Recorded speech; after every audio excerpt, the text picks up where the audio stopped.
Rabbi Shimon ben Pazi says, he quotes a pasuk in the Tehillim that says, Ashrei ha'ish asher lo alach be'asat reshaim ub'derech ha'ta'im lo amad u'moshav letzim lo yashav. And praiseworthy is a person that doesn't sit with reshaim. Don't go after the advice of the reshaim. Don't stand with the sinners. Don't sit with the scoffers.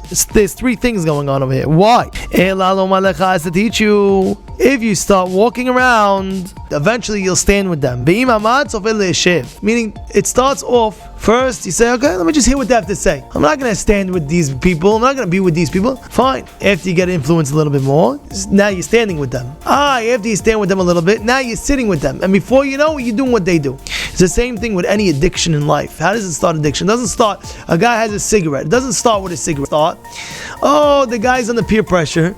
He's in his teenage years. Just take a puff. So he says, what's a puff gonna do? And then it starts like that. One puff, and then all of a sudden addicted already, and therefore you can't control yourself anymore. Therefore, your person has to be careful. If you're a chacham, you have to be careful by your influence.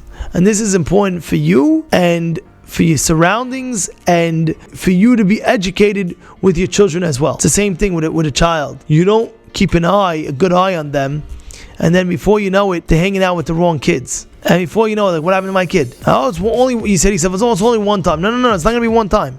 It's Sunday, let me hang out with him, daddy, it's okay. He's a bad influence. You're not hanging out with that guy. Why? That's how it starts.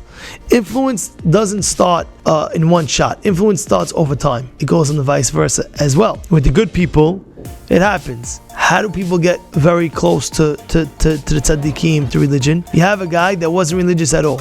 All of a sudden, what happens? He decides, you know what? I'm going to go to class. He goes once a week to class. His friend pulled him in. He liked the class. And all of a sudden, he says, he sees the rabbi. The rabbi says, okay, why don't you come Shabbat? He comes Shabbat. After he comes Shabbat, he comes twice a week. After he comes twice a week, he starts coming every day. And before you know it, the guy is addicted to learning Torah. He can't stop. I love the religion. It's amazing. It's the most fantastic thing. What happened? It came little by little by little.